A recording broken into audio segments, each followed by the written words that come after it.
going to have to keep that for this episode because that's going to have to be You gotta check it for the video. You gotta make sure you do it. And then you reward me how we roll. Like, really get good audio. All right. Is there a way I can... Just like last time I was in here. I really got to find my sweet spot. You can also bend it down, too. Here we go. Oh, just bump the mic. Jesus, Caleb. Sheesh, Caleb. Sheesh, Caleb. You gotta stop saying the H word on camera, Caleb. Especially this. Chris needs this. This is part of his final project. This is part of Chris's final project. All right. Introduction. You want me to do it? Clip. Pull the clip.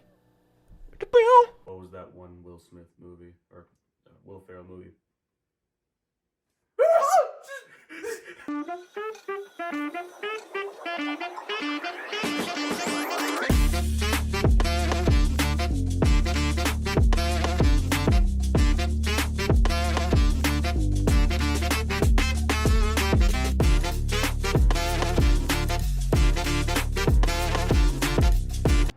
Welcome to the Best Italian.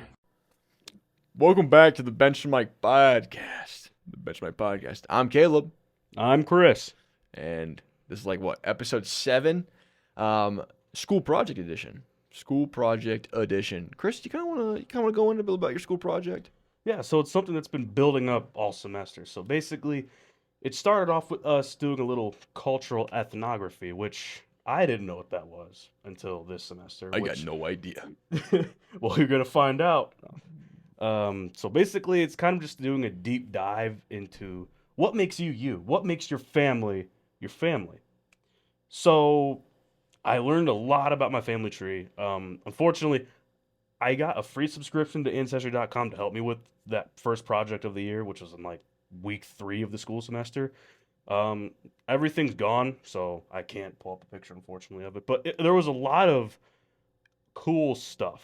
I guess a little fun fact that I found out my family tree is my grandma on my mom's side is a daughter of the American Revolution. I had no idea. That's really cool. My mom is actually same thing. My mom is too. She figured that too. That's cool. I had no idea. Very cool for both sides. Yeah.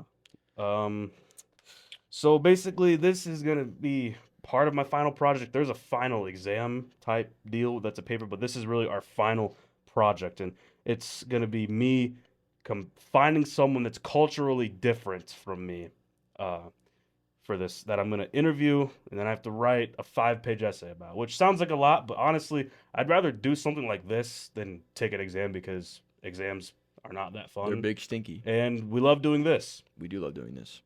So today, I'm kind of just doing like, I guess, would you consider this a mock episode? Mock episode is a good word for it. I like the word mock. I Yeah. like that word. So this is kind of a mock episode because, fun fact, our professor, or I should say my professor from Bowling Green State University, shout out Dr. Eric Myers. This is for you. This is your own personal episode. This one's for you. So Shout out. Shout out. Yeah. So I'm going to be asking Caleb quite a few questions, actually. It's going to be probably the vast 90% majority of this podcast. So so if you guys ever have to do a project like this, you can always come back to this, reference this. You're welcome. Going to be asking him some questions about his general background, cultural identity, school experiences, and recommendations regarding schooling. This is kind of the 4 main sections of this little interview. So once I get this interview, I'm going to transcribe it, then I'm going to write a 5-page essay about it, which honestly sounds like a lot, but it's writing about something I actually care about, which I'd rather do that than write about something I do not, which is the majority of, I guess, high school English. Which is called being a college student too. It sucks sometimes. Yeah, it does. With the workload. But persevere, adapt, overcome, and you will get to where you want to be. Love it. So before we get into it, we want to talk a little bit about sports. So we are going to a Michigan Panthers game on May 5th. May 5th, 5-5 Cinco de Mayo. Very excited. He's very close with him. Very excited. We're really looking forward to going over there. We're also going to Canada at some point in the summer. Chris, remember the date or no? I don't remember the date. June 28th and June 29th. June 28th, we will be watching the Toronto Argonauts take on the Montreal Alouettes. Ooh, and a CFL game. So that's going to be fun. I've never been to a CFL game. very You've never excited. been to a Nope, CFL very game. excited. We are still waiting on our passports, though. I should be getting mine within the next 2 weeks, and you Probably will 4 get weeks. yours. Yeah, probably about 4 weeks. I think I did the math. I think yours is coming in mid-May, which by that time we'll We'll have be, already things yeah, I'll be sorted good. out. June 29th, we'll be watching my New York Yankees Yankees take on the Toronto Blue Jays, which we do. I don't want to reveal really anything, but we do have we'll just leave it. potential. Yeah, we'll just leave it at that. But there is a lot of potential and a lot of, I guess we'll say, the best way I can describe it is difference within our vlogs and within our kind of usual way we do things here at the BTM podcast. So just stay tuned. We're not gonna say anything yet. We don't want to jinx nothing, but there is a very interesting thing potentially happening in the works. It's in the works, ladies and gentlemen, or professor. I guess you're watching this. So most definitely. And May 26th, totally forgot about Indy 500. Indy 500. Totally different. Yeah. Speed. I am speed. Totally different type of vlog. That's going to be one where we are going to know absolutely nothing what's going on. Yeah. I just know one thing. Those cars will be going real fast and real left for 3 hours. It's kind of funny too, because like I always rely on you when I don't know anything to talk, and now it's like we're both like, oh, they're cars and they're zooming. They're cars, they're going fast, and they're going left. They're going left. No, it's just going to be a fun vlog. We're just going to enjoy ourselves that day, and it's just going to be a fun time. Very exciting last year, 350,000 people were in attendance. Oh Lord! It is the largest sports stadium in the world. We That's better, another. We better reason get we those went kind of there, views in the so. video on that vlog. We'll see. We got the cheapest seating. We're going to be in the infield, not Oh. stand seating. Oh, I figured you didn't want to spend the extra $60 on sitting in the stands. That is correct. And plus, I'm a substitute teacher. I'm broke. yeah. And plus, in the infield, it gives us a lot more stuff we can do. We can throw a football around, do a little 40-yard dash maybe. Ooh, entertaining. And With not NASCAR. It's not NASCAR. It's IndyCar, Chris. It's IndyCar. IndyCar, We just found this out like a week ago. whatever the difference is. But there will be really fast race cars in the background. Very exciting.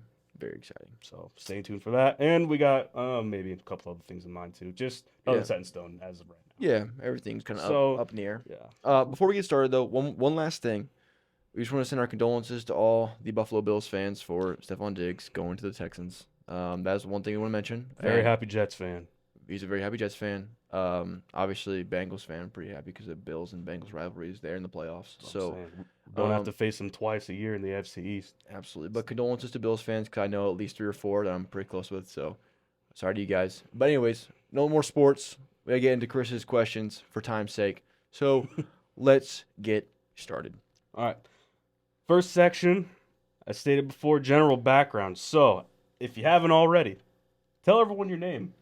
My name is Caleb Foltz, also known as CF3. How do you do the hand thing? CF3. CF3. Yep. Hey. Yes, All sir. right. How old are you, Caleb? I am 20. I'm turning 21 in September. Ooh. Yes, sir. You're old. I am a very old boy. Yeah, he's an old boy. Old boy. What is your gender? I'm a male. Male. Same here. Identifies as male. Are you currently a student? Yes, I am a exercise science major here at Bluffton University. I transferred from the University of Mount Union as a physical education major. So it's kind of, and I'm an undergrad. So yeah. Good. Give us some of your likes and go ahead. Just name anything. Anything and everything. Anything and everything that you like. I really like cheeseburgers. I really like media. I like doing YouTube. I like hanging out with my best friend Chris. I love football. Love football. It's not even a like, it's a love. I love doing comedy stuff. Anything that try to make people laugh. It's kind of like my thing. I like public speaking.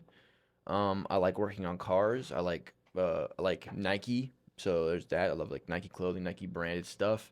I love Cutter football gloves. I think that's pretty good gist of things. Could you give us some of your dislikes? And just like the likes, name everything and everything. Yeah, so I don't like mushrooms. I hate eating mushrooms. Not a big fan of going out on the weekend. Not a big fan of big groups. I can do it in like professional settings. I love big groups in professional settings, but in unprofessional settings, I cannot do big groups. Could you give an example of that? Uh, literally like Um, I guess the best way to put it is for BG's experiences, kind of like everybody goes to the bars on the weekends. Sure. People have like that's kind of a thing people college students do stereotypically, and that's just not for me. See, for me personally, a good time on the weekend would be going to a sports event with Chris because that's my best friend, and we're in a professional, secure setting of watching sports like that. That sounds fun to me. Yeah, absolutely. What are your current interests as of right now, today, April 5th, 2024? What are your interests? So, I guess a detailed overview is kind of just my interests right now are to finish out the year strong. I'm interested in trying to pursue monetization on the YouTube channel. I'm interested in kind of keep growing the name CF3, and I'm also interested in, growing bench to mic. I mean, those are like my strong interests in a detailed way, if that's good enough for you. Absolutely, absolutely. So, as of right now, if you haven't answered them already, um, what are your current hobbies? What do you enjoy doing? What do you do for your pastime? What is your fun? So, I mean, without the stating the obvious, obviously media and playing ball, but to what I've been really getting into, which is kind of unlike me, is doing research on how to grow social media. I have been looking at trending audio sounds like on Instagram and TikTok, stuff like that. I've been looking up just like how to name your videos, how to make thumbnails, how to fight the algorithm, stuff like that. So I've been really just kind of been diving into that, and that's been like a hobby. And also, I'm really big into self growth. I've really been into that recently.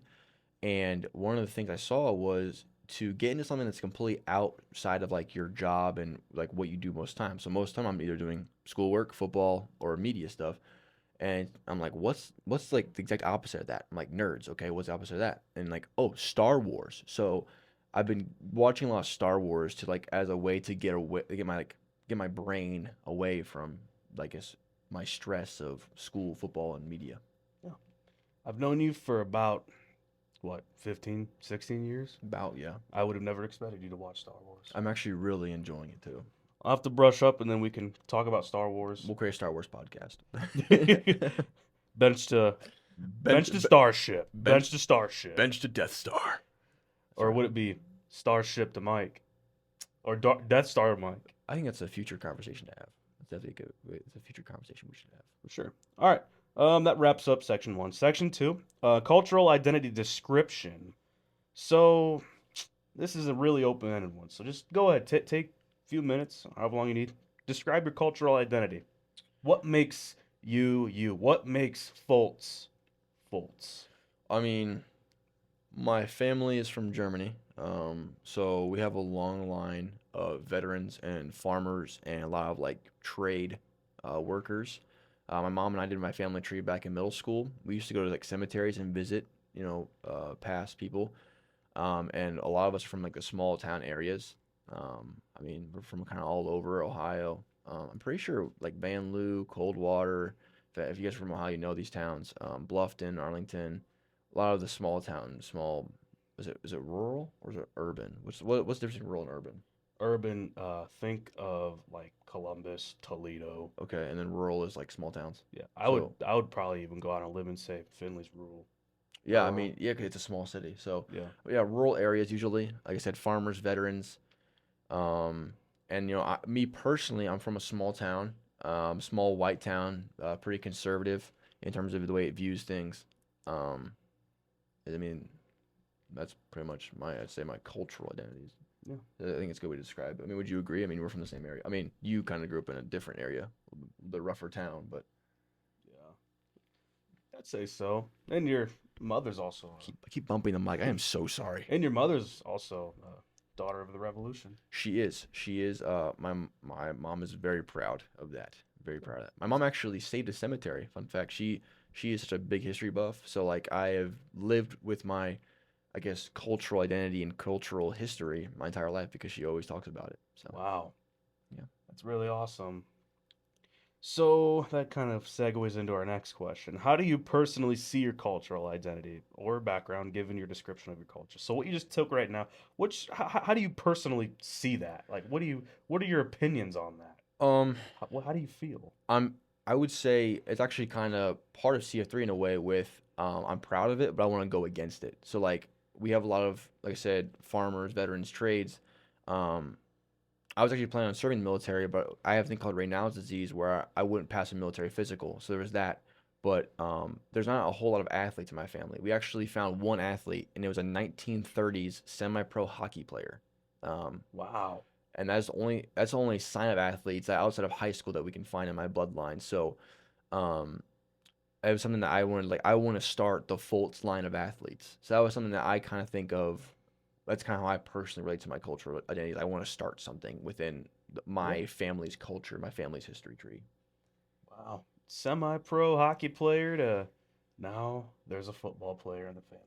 Yeah, college That's football pretty player. cool. I think it is pretty cool. I'm pretty proud of everything that we're kind of starting, and I'm proud to be a Fultz. So there's Yeah. that.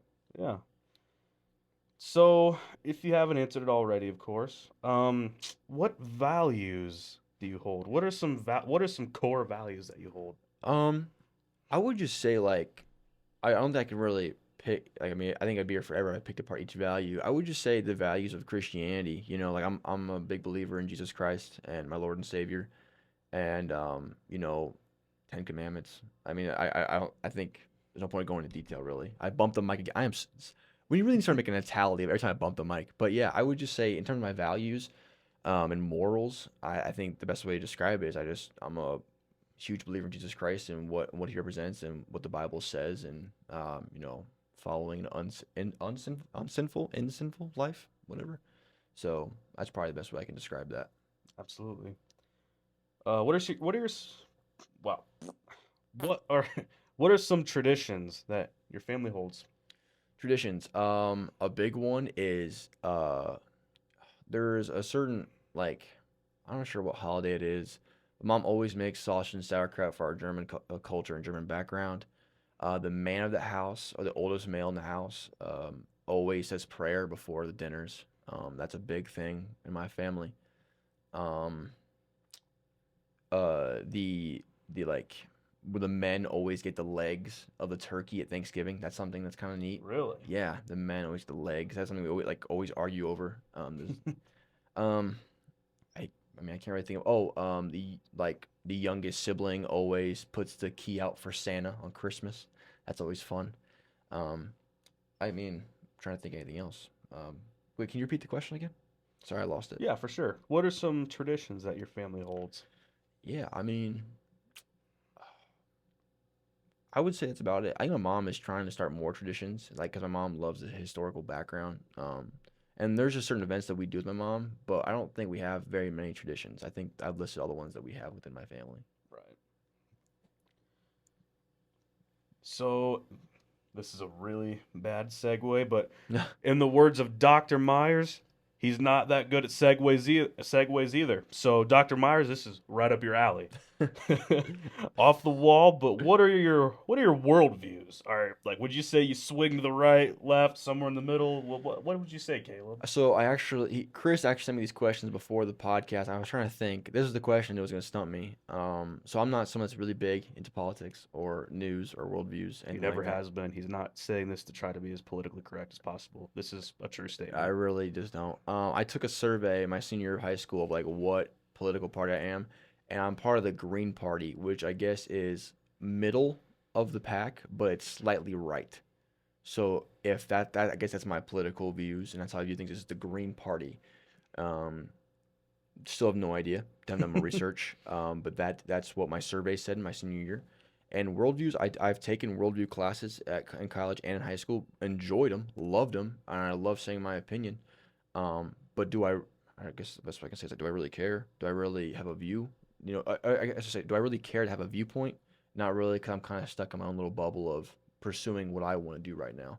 Um, yeah, Yeah. So kind of sounds like if only you only really give much thought into something if it directly affects you, I would say pretty yes. much. That's a good way to put it. Yeah. Like, I mean, this is awful to say, but like, I don't even vote. Like, I'm registered to vote. I don't vote though.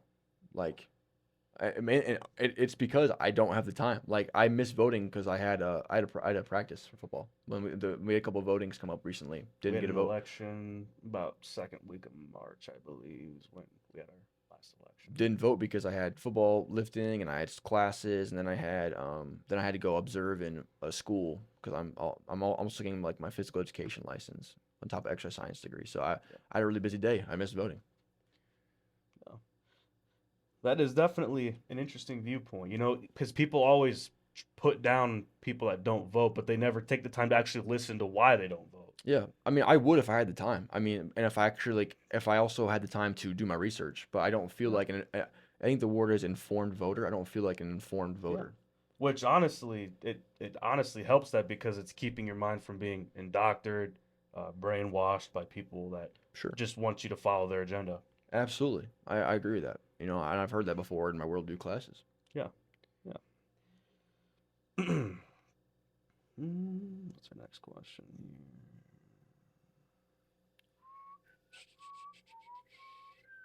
What are some common history shown in your cultural background? Common history. Um, like I said, like well, it depends how far back you want to go. But like I said, we're German. Big thing in my family is the sausage sauerkraut. My mom loves making that because we're German. Um, common history. I mean, like I said, we're veterans, farmers, trademen. Um, you know, that's kind of our background, and that's been a very common theme of lots of veterans, lots of hardworking, work ethic people. Um, you know, and I hope I'm doing that, you know, to make that background proud. But that is a very common theme. I wouldn't say history, but theme in our bloodline. Right. Sure. What type of place? Wow. Whoa, made a stroke. What type of place did you grow up in? I grew up in a small village, like I said, small white town, about probably what 1,500 people, 1,000 people.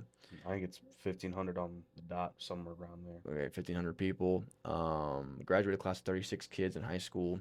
Um, very kind of that town is kind of stuck in its own little circle, own little bubble. And that's kind of the way I viewed the world until I got out of there and went, you know, went off to college. Um, and I kind of had those far right views. Kind of had, you know, just oh, this whole small town is everything. Nothing outside of Arlington, Ohio. Shout out Arlington, Ohio. And that's just kind of how small towns are. If anybody's from a small town, I mean, it's you're kind of stuck in your own little bubble, Yeah. and until you get out of there, you just don't realize there's a whole world out there. Yeah. You can kind of relate to that if you're from a small town, you can Totally understand really it. understand what he's talking about. I had an interesting take from somebody that's in my whoa, Chris, whoa, Whoa, buddy. Chris. Whoa, relax. You get to your how we roll. Relax. Take a bite. I had an interesting conversation with somebody from my micro class. He went to Anthony Wayne, which, if you've heard of Anthony Wayne High School, is Division One. So big difference from that class size to our class size. But he said to where it's like you're on autopilot because those 12 years or more, 13 if you want to include kindergarten, you are in the same brick wall building for 13 years. You know nothing outside of those brick walls. Wow. And I kind of like step back because I think Mr. Beck gave us a talk about that, but Shout out Mr. Beck. Love him. He actually watched our videos still. really Yeah. good. He talks to Kane about it all the time, I guess. Hmm. Shout out Mr. Beck if you're watching. Yeah. Well, I don't mean to go off on a little spiel. No, I 'cause appreciate we it. got to keep going here. Oh, we but do. Yeah, I thought we do. yeah. No, you're good. You're good. Different time. Different time. Different. Maybe on the next episode. Next episode. Stay tuned. If you haven't realized already, Caleb, what languages can you speak? So I'm mostly English, but if you give me like a day or two on my and let me look at my French notes, I could probably get around France with the French that I know. 'Cause I took a year in high school and took 2 semesters in college, and I really enjoyed my 2 semesters in college. And so I think I could probably get around. I could probably order food in a restaurant. I could probably read like street signs to, like I said, get around. And I could probably have like a small conversation about like, hey, how you doing? Here's the weather, stuff like that. Sure. But you give me like a day or two to like look up my French notes. Yeah. Never fully prepared though, because tell you what, the slang talk is what gets you anywhere you go. It's a slang. There's French slang. Well, we have English slang. Yeah, but like No, that's a good point. Actually, I don't have a funny. I was trying to be funny out of it, but I had nothing funny to say. So we're just gonna leave it at Oh, you're good. that. All right, so this is one you can really go into depth with. Take it as far as you want. Okay. What was your socioeconomic status growing up? And that just means like financially, right? Like just like how I was, like. Yeah. So, I mean, I grew up in, I mean, like in the older side of Arlington. Grew up in a house that my mom actually like. It was already like half built, and my mom like redid a bunch of it. My mom was a very hardworking, single mom. Um, kind of on the poor side. We were like I'd say lower middle class, not necessarily like super poor, but we were living paycheck to paycheck. And something that we're still getting through today. But thankfully the Lord has taken care of us, and I've been blessed to be able to still go to college and everything like that. But yeah, just I'd say lower middle class, the best way to describe it. Lived in like a little house, little 2-bedroom house, had a little chicken farm, garden, stuff like that. So like sometimes we were like growing and producing our own things. And we'd find things to sell like chicken eggs, stuff mom was growing, but we also would eat that stuff, so it'd save on groceries. I mean, we always found our way to get around, and in no way was my childhood miserable at all. I just wasn't as fortunate as some other kids. I still got to go and participate in everything I ever wanted to do. I mean, I was in Boy Scouts, a football player, I was on the track team, basketball team in like elementary, middle school. I mean, I did everything that I ever wanted to do. My mom did a great job providing that for me. But yeah, so uh, I mean, father figure was never really in the picture. Had a stepdad for a little while. He did his part when he was around. That's kind of the best way I could describe, I guess, the socioeconomic. That's a big word. Put that in your little mental dictionary. It, Socioeconomic. it's up there now. It's stored up there in the BTM archives. Yeah. So Well, put it down on all your essays. It'll definitely make raise your grades on all your essays. make us seem Because, smarter. yeah, make you seem more vocabulary oriented. You gotta write your papers, kids. Gotta write your papers. Use big words, kids. Use big words, kids. Okay, well, that was well put. Thanks, man. Appreciate Yeah. you. What religion or religions are you and your culture affiliated with? So, like, your entire, pretty much what I mean, like, your family history. What religions are you guys Yeah, so affiliated with? I'm pretty sure my mom and I had this conversation. If mom watches this, I'm so sorry if I butcher this. I should have touched on my mom, but I'm pretty sure we were Lutheran. Like we were Lutheran denominational Christians. But then we went to a Methodist church. I was raised in a Methodist church, my whole life, and what I've been kind of told though by people that I go to this Methodist church with, we kind of still preach the non-denominational. So like we are a Methodist church and we're affiliated with the Methodist church, but we kind of do our own thing, I guess, in certain aspects, I've been told. So I guess I would say non-denominational Christian as of recently, but I think my family down the bloodline has been Lutheran. Okay, yeah. So, what foods is your culture tied with? I've already said sausage sauerkraut. That's a big one in the German culture. I literally can't think of anything else. What's like the what is it? There's something else that my mom makes too. It's because we're German. You got to eat it. I'm like, Mom, I can't. Please, I can't. I can't do it. Sounds like someone's just trying to wipe that out of their No, mind. please. I'm just crying. I'm afraid of the dark. But yeah, I just sausage sauerkraut is a big one. But no, we're American now, so we eat a lot of cheeseburgers. We eat a lot of Thanksgiving turkey on Thanksgiving. Yay, yay. Recently we've had some duck soup, some ducks around Christmas time. We had like a turducken one year. That was fire. Turducken. Shout out turducken. Turducken. Spell turducken for me in the comments. Um, yeah, I mean, meatloaf.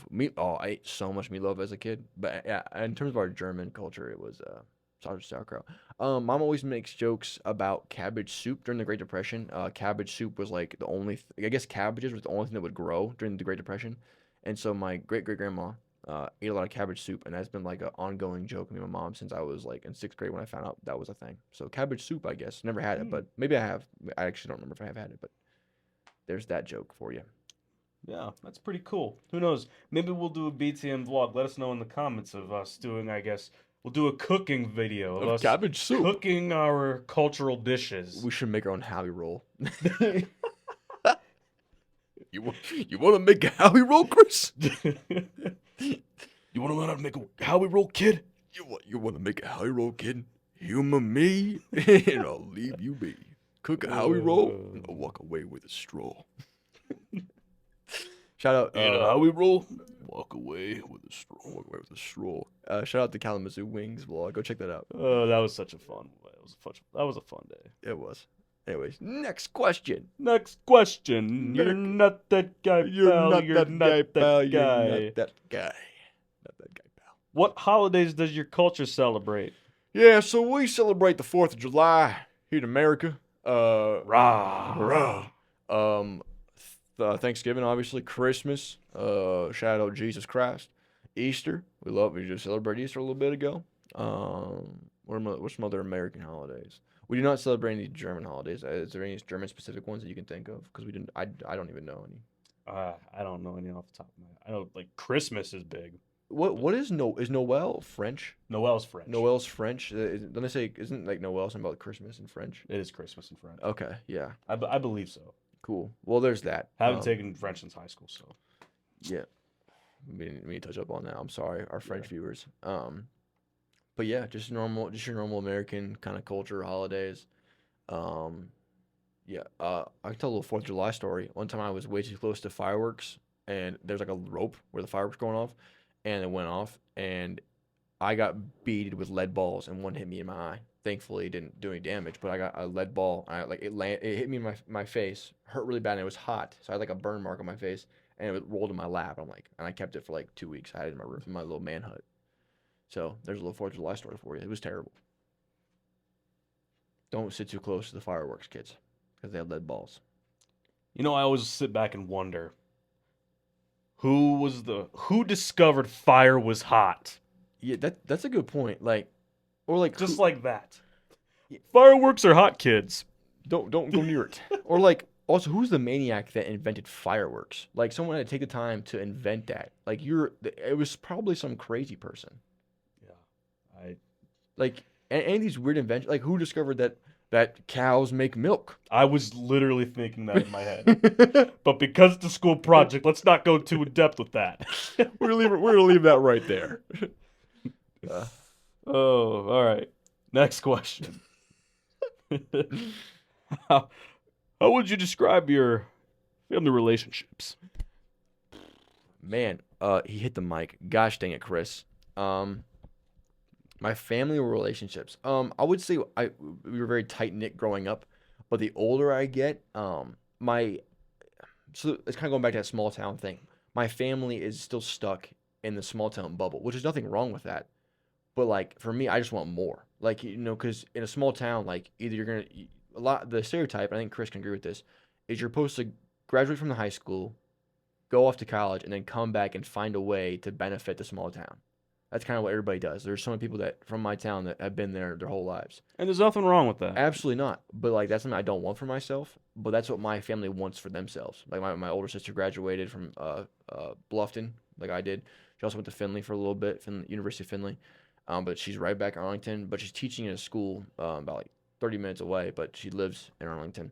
But my family just wants that for themselves, and it's something I don't want. So that's kind of just a cultural difference now because I went to college for 3 semesters, 2.5 hours away, so I got to experience a different world. I mean, it was just in Ohio, but like even being 2.5 hours away, it really showed me like, oh man, there's a whole other world out here. And then being back home here in Bluffton, I've kind of utilized that learning experience to network myself because now I'm working with content creators in Columbus and Cincinnati. So. It's just not something I want for myself. So I would say to answer that question, I just like the older I get, I feel like I'm distancing myself simply because my family doesn't understand what I am doing. But they are very supportive, and I still love them dearly. Yeah. Trailblazing. That's a good way to put it. Trailblazer. Shout out a Chevy Trailblazer. All right. Terrible cars. I hate them. They're ugly too. All right. I'd say that was a good section 2. Section 3. This is kind of when we get into more school-oriented questions. So, section 3, school experiences. So, Caleb, what periods of your schooling experiences did you feel most conscious of your cultural identity? Ooh. like conscious and like as I knew that they were there. Like something happened to you and it just made you realize like, wow, okay, this is who I am. If you know what I mean. Some positives and negatives here. What are some Okay. positive and negative experiences you've got? So I would say my senior year in high school. I do have two answers for this, so I'm gonna expand on both. Yeah, for sure. So my first answer is senior year of high school. I really kind of feel like this is who I want to be. I want to be CF3 on YouTube. I want to pursue college football, and realizing everyone's kind of weary eyes and everybody kind of like, what do you, when like, or questioning my thoughts. So like, what do you mean? Like, what do you mean you want to do? Like, eh, eh, I kind of realized like this is not normal for my town, and that was when I was like, oh, like this is the culture, these are the standards in this town, and I'm doing something against the grain, and that was something I was very conscious of. It was like, okay, I don't say I need to get out of here, but I need to find my people outside of this group, and that's kind of, Chris has always been there, always supportive of my dreams and aspirations. So I would say that was kind of a first realization. I was like, okay, wow, like this is not like I'm the only college athlete in my class, and like probably within the last 3 years too. I would say, right? I mean, it's actually still playing. Yeah, I don't. We when we do have people, it's like once every 2 years, but they never make it past their freshman year either. Like we have a lot of guys that go off and play college sports, but after like their freshman season, they're just like, oh, I'm done. So I've probably made it the furthest since 2017. There was a guy in 2017 that played for 5 seasons. But like I'm the next one up compared to like everybody else. I mean, because there was a guy above me that whatever. We're not gonna get into that. But my second answer would be freshman year of college. Kind of realizing, oh, like I'm from a small town in the middle of nowhere, and I'm playing with 4-star wide receivers from Florida. They're from Miami, Florida. Like I was like, man, like this is like a foot in my mouth. Like, I need to just be quiet and just observe, kind of thing. Um, Not in an it's negative and positive because like I'm not used to being around a diverse or dynamic group, so that was a shocker for me. It was just a culture shock. Being at a school with 2,500 kids when my high school was 500 kids in the entire building. I think it was. Oh yeah, maybe. Yeah, I was gonna say high school alone. I think, or high school and junior high was like 300 or something. So there we go. I mean that was just a real like whoa. I'm an 18-year-old kid, 2.5 hours from home, and there's people from all over this small town, and this football team has 250 kids on it. When I played in a football team that had 38, I think was the exact number from our high school team. So like that was just like that's when I was like, man, like I'm from a small town, a small white conservative town, and I'm over here in a city playing college football with people from all over. That was just like, I mean, that's probably the best way I can describe it. I mean, and there's no way to describe it. You just have to go and experience stuff like that and realize like, whoa, like this is where I'm from, and this is what I'm dealing with currently, and this is like, and I had to like kind of relearn how to socialize people. I learned like new slang. I learned new things. Like it was a great experience. So Yeah, definitely was. How were your experiences with the formal curriculum? what is a formal curriculum? Not the exact definition. This is kind of a dumbed down definition. Okay. Uh, but formal curriculum is what you learn from school, not the lessons. We'll get into that, but like the stuff that the school is supposed to teach you to teach you. For example, like 1 + 1 = 2. 2 cents is 2 pennies. Like stuff like that. Okay. So I guess what were some experiences with your formal curriculum? This will kind of segue into our next question. So go So ahead and just. so how let me ask like how would you answer this question? Can I have like a small example of yours so I can kind of go off that? Yeah, for sure. My experiences with formal curriculum was the best experiences were when I was growing up, and I feel like in elementary, and I guess junior high maybe too. I don't know if it bled into junior high or not, but I really learned the most uh, important stuff because if believe it or not, elementary and junior high, you learn the basics, like how to add, how to subtract, how to multiply, how to divide, and that gives you a base plate for everything that you Yeah. go into in The life, like foundational stuff. taxes, Yeah. tips, giving change. You don't think about it, but I really had a reflection when I was just giving out change like it was nothing. And I had an old lady tell me, like, wow, you're really good at this. You don't need a calculator. I'm like, yeah, I learned this in elementary. It's like, whoa, I did. And it's not anything that I learned in high school or junior high. It's stuff like we counted change in Mrs. Goldsmith's class in first grade. I remember that. And that's how I learned to do change. And it's just that's what I took from my formal curriculum was the basics of getting by in life. Yeah, I mean that's kind of how I was thinking to answer the question. So I mean, to kind of go off that is like I think I retained a lot of the elementary stuff and the foundational stuff, but in terms of middle school and high school, I really didn't retain too much of that, and I have very little knowledge and remembrance of what happened in middle school and in high school in terms of like what I learned in the books. Um, so like even like in topics in college, I remember like hearing about in middle school or high school, I like have to go back and touch up on. But I do agree that I do remember a lot of the foundational curriculum. And you're saying this isn't about the experience, it's about the actual like book and the Yeah, no, curriculum. we're gonna get into that in a minute. This Okay. is kind of a segue into that. Yeah, yeah. I couldn't tell you what I learned my freshman year, sophomore year of high school. I couldn't. I mean, I remember a little bit about geometry. So like I guess okay, so I remember the basics, the foundational stuff, and I remember geometry. Yeah, Shout out Mr. Embody. yeah. That's about it. Now in college, I feel like it's a different story though, because I for one have learned a lot. Oh, My conversations mhm. are so much more That's a what's the word? What's the word? uh Educated. educated, yeah. I'm having way more educational conversations than what I was in high And school. this was a conversation we've had, I think, at the end of every semester of Yeah, like, man, we were so much smarter. And I think you kind of tell in our videos too of like, well, I mean, with not so much Chris because Chris hasn't been on the channel so much, but with mine, I think you can kind of see how my confidence and my language I use is different from high school to freshman year to even now and coming to the end of my sophomore year of college, which is kind of crazy to say, but we talk about this at the end of every semester. Like, man, we can just have way more educated conversations, and yeah, we'll share knowledge. Like, he's big into bodybuilding. I'm an exercise science major, so he constantly comes to me and asks about advice. And if I don't know, I'll go ask my professors, and like they'll help me so I can help my buddy out because he doesn't. He's just a science teacher, so whatever. But yeah, definitely. And also college is like you're going to school for what you want to do. So like that is a huge incentive as it is because you're already enjoying what you're learning. Like I love my classes. So now gen ed's not so much, but my actual like classes about my stuff, like I really enjoy because this is what I came here for. This is what I'm paying $45,000 a year to go and learn. So like I love it. absolutely. All right, this is kind of what we've been waiting for. How are your experiences with the hidden curriculum? And the hidden curriculum is the lessons you learned from high school and college, like the personal ones, Like the the relationships, the experiences, in the like cues, like in slang, just stuff you picked up on that wasn't from home. What is stuff? What is some valuable stuff you picked up from college and high I school? would But say yeah, the biggest is who not to be and like how not to be. I also learned a lot about myself in terms of um I value my work ethic. I value who I am. I don't think there's too many people like me. Like there's this thing tell people all the time. It's like it's so easy to impress people in our generation because nobody works hard.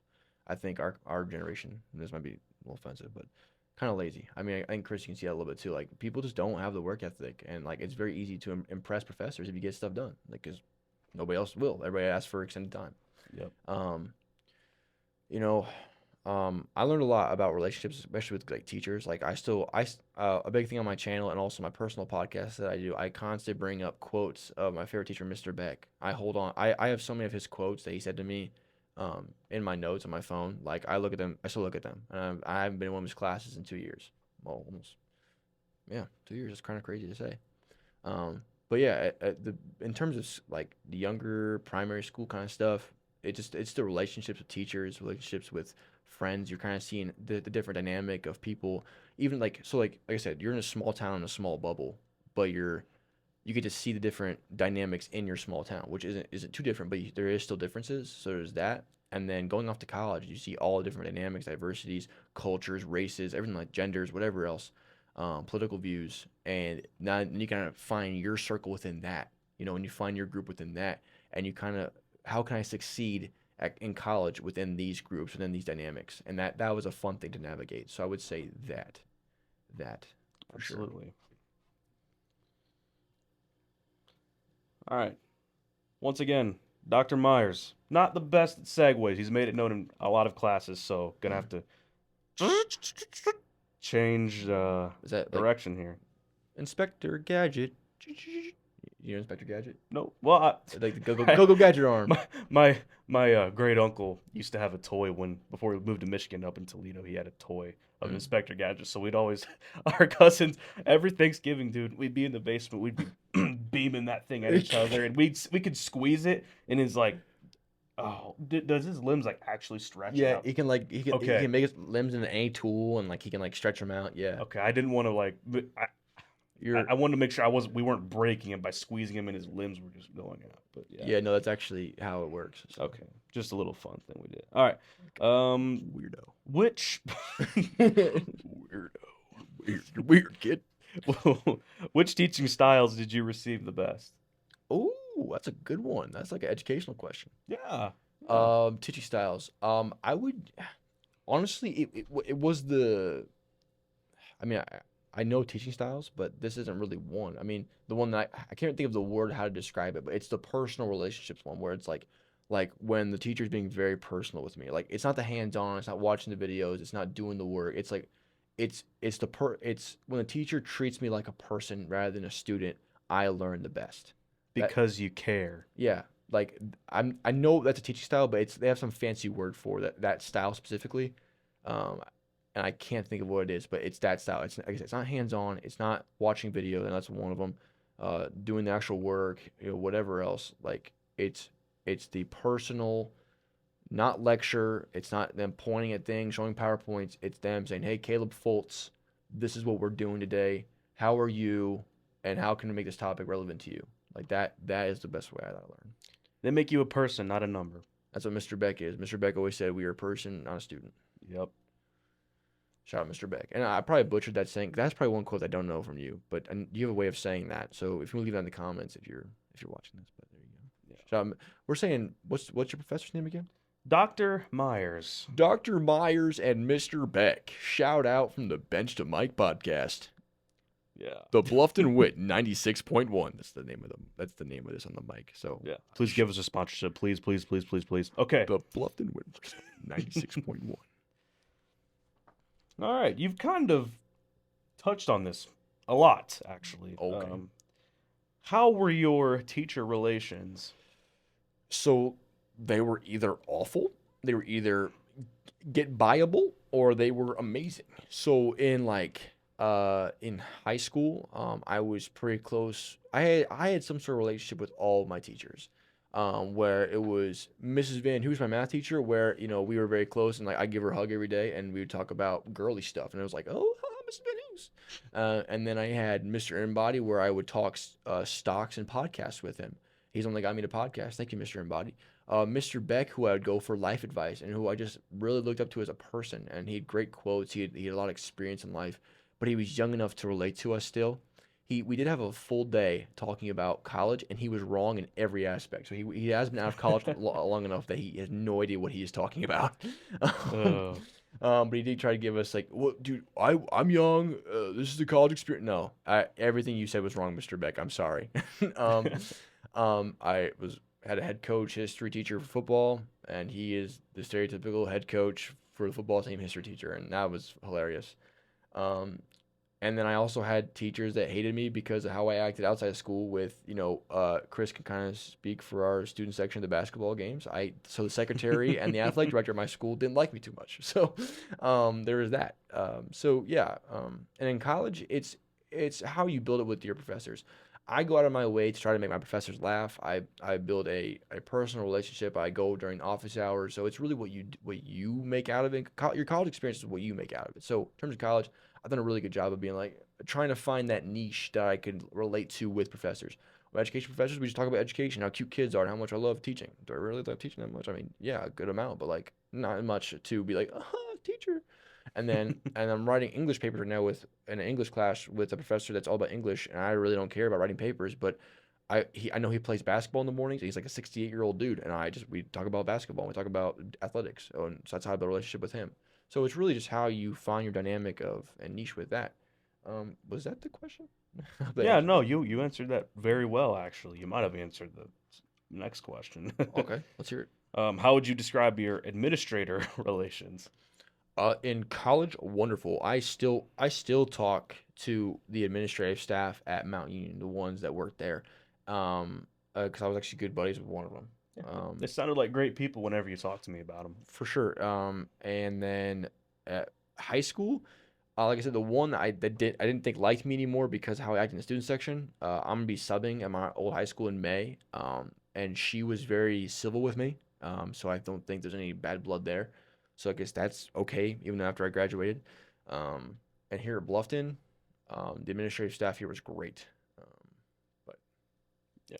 yeah, I mean, there's nothing really much to say because you kind of only talk to the administrative staff. I mean, high school, they're all over the place. You always hear from them because you go there for 12, 13 years of your life. But Yeah. in college, you only talk to them for like the first month until you commit, and then you're there. So Yeah. My kind of thing is like, I don't know. That's a really kind of hard question. There's no bad questions, but I'd say that's a harder question, not because of the complexity. sorry, It's Dr. not a Meyer, that's a complex. terrible No. question.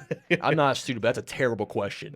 Don't listen to that guy, Dr. Myers. I love your class. He goes to Bluffton University. Don't listen to him. All right, you can't afford to go to BG. But to me, that class, it's like not so much it's complex. It's just the fact it's. Um, I know there's a term for it. If somebody knows, put in the comments, please. But it's like a lack of numbers. If that's in something in the scientific world, you have data, but it's not enough to make a Insufficient. insufficient data. But for this, it's like you only, at least in my experience, I've only ever talked to administrators uh, when I needed to, not because I wanted to, if that makes any sense. And it's not a bad thing. It's Well, just I only talked to them when I needed to, not there's because no I there's wanted no to. incentive. Like for me, like there's an incentive to build a relationship with my professors because if I'm late to class or if I'm late on a paper, I can be like, oh hey, I'm sorry, and then they'll like let me get some extra time because I built that relationship. But if I'm just some bum to them, then whatever. But like there's no incentive to be close with people that aren't. If you have no relevancy to my life, why would I talk to you? You know what I'm saying? In the nicest way possible. You know what I'm saying? Like if we have no like relations, there's no point. Yeah. Okay. How would you describe your peer relations? I would actually say poorly because I don't relate to college age kids. Like everybody my age wants to go out on the weekends. Everybody is looking forward to the weekend when and getting out of school and like I don't want to say the best word I can think of is just mess around, like just goof off, you know. And for me, like I really enjoy school. I really enjoy my small circle with Chris, and I'm so close with the person that was my scoutmaster. I'm so really close with him. And so I have a very small circle, and that's not very common in my age. Everybody wants to have a lot of friends, and everybody gets together and hangs out, and like no matter what their differences are, they still could try to become friends. For me, it's like nah. Like I find people that have very similar mindsets to me, which happens just to be Chris and like a couple of guys on the football team that I've become friends with. So I would say poorly with my peers because I just don't relate to college age kids. I'm just not. I'm not into the whole college scene. I'm here to get my education and pursue YouTube and look for opportunities for a great future. No, absolutely. I say the same.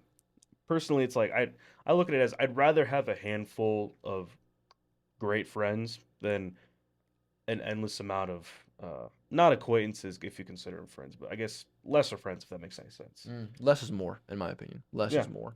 I I'd agree. rather have one great friend than a bunch of friends. Exactly. I relate. How would you describe your school organization and expectations on a personal level? School organization isn't like how I'm organized and structured within my school, or like school organization is like Bluff University school organization. Like, what does it mean by that? How would you describe your school organization and expectations in a personal The school organization and expectations, I believe in this context, is the organization of the school you were attending and their expectations of you. level? Ooh, that's a good one. So here at Bluffton, they're very proud of their Mennonite background. So like there's a lot of like religious classes here that have to be done. Right now I'm in the intro to Bib class, which is kind of interesting, kind of breaks down the Bible and stuff. And there's gonna be another class I have to take. Um, they have a lot of sayings here. There's a saying that with football is I believe. That's been like a long tradition here. I believe.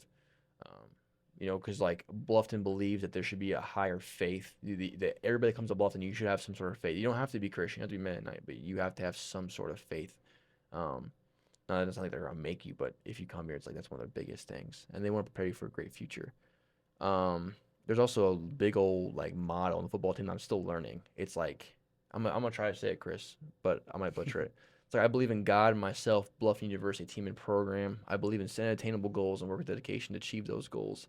I believe in the ability to and overcome adverse situations. I believe that is a thing we say after every single practice. I would say that's kind of something that they're trying to carry out onto graduation because that's something that even when our football playing days are over, we're gonna remember that. We're gonna remember that saying. Yeah. Kind of So like the scout law and scout motto. yeah, honestly, yeah, yeah, that's a good way to put it. Shout out the scout oath and scout Yeah, motto and scout law. Shout out that. absolutely. What about Arlington? What'd you say about Arlington? We've kind of gone away from Arlington a little bit. Um, Arlington, oof, and that's the same question for that. Yeah, exact. You want me to repeat it? How would you describe your school organizations and expectations on a personal level? Yep. Um, Arlington's expectations are graduate, and go, like I said, go off to college and come back and help the town. And everybody's very proud of their heritage. A lot of people can't get. A lot of people are kind of like stuck in high school. I would say a lot. I talked to my grandma Linda on my mom's side. Shout out Grandma Linda. She still like a great example. Someone passed away from her class, and all she talked about was what he did in high school. And I'm like, he is a 70-year-old man that passed away, and all you can talk about him is the mistakes he made or the goofy things he did in high school. It's like, I mean, that was only eighth of his life, a fourth of his, whatever the fraction is. But Right. that's something that's interesting about my small town. Everybody's kind of stuck in high school, and then his expectations is like, I would say, have great sports teams. That's always a thing. Arlington is very proud of their football and basketball teams. Um, yeah, it's just a very proud small town. Everybody just kind of like go off, be successful, and come back. I think that's kind of the expectation. If you've ever grown up or if you've grown up in a small town, you would know the small towns really have a lot of local pride. They really, even people that are like in their 40s and 50s, they still really back up their small town teams Which is and their school. awesome, Yeah, which is which is great. like you never. I never see that anywhere else. Like big schools, I don't see that. Like I see lots of students, just people from the town, but like Arlington or Van Loo or Arcadia, people that graduated like 40, 50 years ago, they still come back and they still support like they still were in when they were in high school, which I think is pretty cool. Yeah, absolutely. I mean, it's definitely a unique experience, but I think it kind of takes to. I think you have to be that kind of person to want to do that. Like, Yeah, there's very few people that are like me from my town that want to leave and go experience the world. I absolutely. also think, and not to bash small towns, but I think it does set up kids. I want to say for failure, but it's like it is a culture. It was a culture shock when I experienced my first city drive. It was a culture shock. Like when I went to, I don't even know how Chris does it. Like being in Bowling Green, I was potentially gonna go to Bowling Green. Like that is way too big for me. I felt so uncomfortable. I felt so out of place. I just do. I don't think I can handle the amount of students that are there. Like this school here at Bluffton doesn't feel big to me, but when I was at Mount Union, that felt big to me. So like I don't want to say sets you up for failure, but in terms of like the world, like it kind of like being coming from a small town can really mess with some kids if they try to leave. So like that's something that's something I guess I can say negative if you want to look at the negative aspect. Definitely something we could discuss on a later podcast at a later date. Just contrasting just Mm-hmm. college life as going to a small private school Mm-hmm. or in a big Division 1 public school. Absolutely, Definitely something we should do in the future. for sure. Oh, hold up. I'm at 9%, so if my computer dies, I'm just gonna go rush the room, grab my phone, and come back, and I'll keep going. We'll have to do a little edit, cut, Yeah, little cutting because I'm action. at 9%, so I already know it's. Oh, I have 29 minutes remaining, so Oh, we're good. We're you're good. chilling. We're We're big. golden. Nothing to worry about. Nothing to worry about.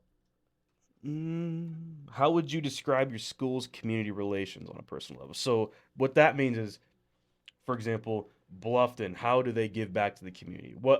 How do they look to you with involving their community in everything they do? And as well as Arlington, Uh, how do they involve their community in everything they do? What are I'm your opinions on that? Arlington is very tight knit. Everybody gets involved in everything. The Boy Scout troop helps clean up the park every year after the fair, the festival kind of stuff.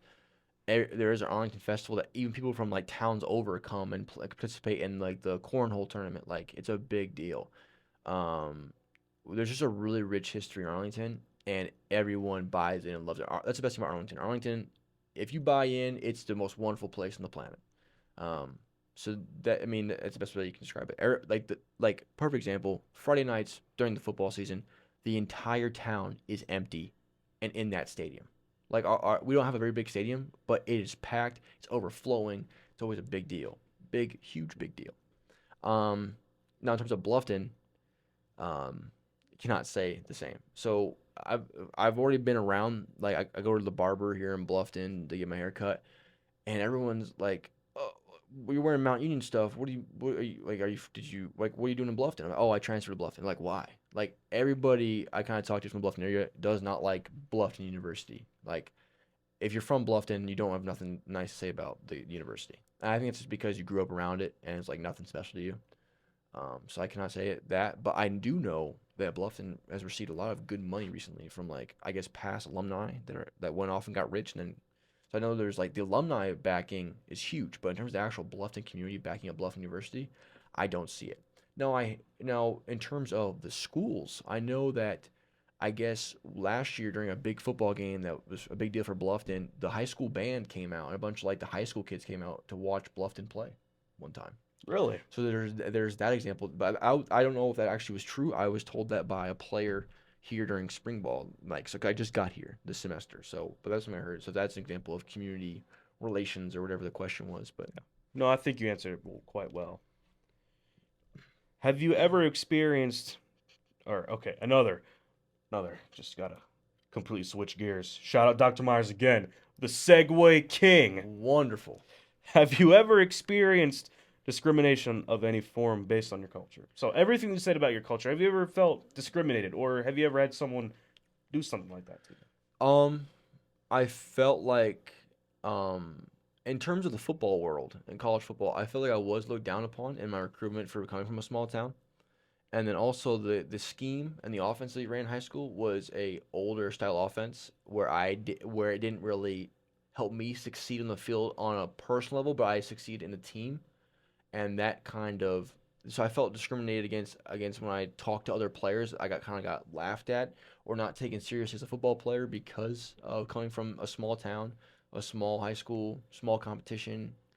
Um, and like I said, we ran an older offense that didn't really help me out in terms of a personal level. So that's probably the most discrimination I've ever faced. Because when I was at my previous university, I kind of felt that way where I was, and also just trying to talk to coaches in general. Like I didn't feel like they took me seriously from a small town, coming from a small town. Sure. That's probably about it. I wouldn't say like because I'm like white and German or coming from a small white town. Now there's of course the usual jokes of like the stereotypes that come from being a small white right conservative town. Like there's those jokes, but like in terms of actual discrimination, no. I only kind of face that at the football aspect, Yeah. football level. All right. Have you ever experienced stereotyping based on your culture? So kind of everything you just said. Have you ever been stereotyped by somebody? Um, so coming from a single mom household, I have experienced some of that. If that so does that count as culture? I mean that Yeah, was what absolutely. Culture is what makes you you. I would say. Yeah, in terms of that, yeah, like coming from a single mom household, I have faced like some just like people looking down on me or people feeling sorry for me. I'm not gonna give any specific examples just for the sake of the video, the sake of if this gets posted on YouTube stuff like that. Of course. Um, but yeah, I mean it's a real thing. It's hard being the oldest son. Like I was raised by my mom and my older sister essentially, and they did a great job looking out for me. But in terms of the manly stuff in my house, I really look up to Chris's dad, Mr. Cortez, and I really look up to some of the coaches I've had in my life. And I also love YouTube for a reason because YouTube helps me do a lot of like clean the gutters for my mom, fix cars, anything I need to do that was manly. I had to rely on YouTube to teach me and rely on outside sources to show me and like I said, Mr. Cortez, Chris's dad, he does a great job of kind of telling me good morals and values to pursue. And I would say that. And I keep bumping them. Like I'm sorry, it's shaking. I bumped the mic countless times too. But yeah, that's probably all I've faced. And like just that single mom household has been a big deal in my life. Of course. Have you ever experienced differing expectations of school achievement based on your culture? So, do you need me to like kind of explain what that means? I have an idea, but why don't you go ahead and explain? So basically, what this is asking is, based on your culture. So I guess what makes you you have your expectations kind of differed from the rest of everybody else? I guess including high school and college. Have any of your instructors treated you differently and expecting different results, good or bad? Doesn't matter. Uh, most I say no, but what I do face is everybody's like surprised. They're like, I've been told by a lot of people like a lot of people in okay, let me restart here. A lot of people tell me that other people in my shoes would have gave up a long time ago. Like people like that have gone through similar things that I have, but yeah, I just keep getting pushed in the mud and keep getting back up and cleaning myself up. Like, um, so I would say that's probably the closest I've faced with that. But I would, if I have been treated differently, I mean, not on my own abilities. I know I've been treated differently based on my own abilities, but I've never been treated differently because of skin color, because of cultural differences. I've never been, to my knowledge. But the biggest thing I get is people are surprised to see where I'm at in life based on home or stereotypes or stuff like that. Of course. All right. That wraps up school experiences, that section. Woo. This one, it's got a really intriguing open-ended question. So if you need to take a couple seconds just to sit back in silence and think, just go ahead. There's no time limit on this question. This is our last section, recommendations regarding schooling. So, all right, this is kind of our last main question here. And if you need me to repeat it, let me know. What would you recommend regarding ways in which U.S. schools might improve their practices and policies when it comes to culturally diverse student populations? That's a wonderful question, Chris. Shout out Dr. Meyer. Um, Myers, S at the end. oh, Dr. Myers. Dr. Myers. Thanks for that question. Um,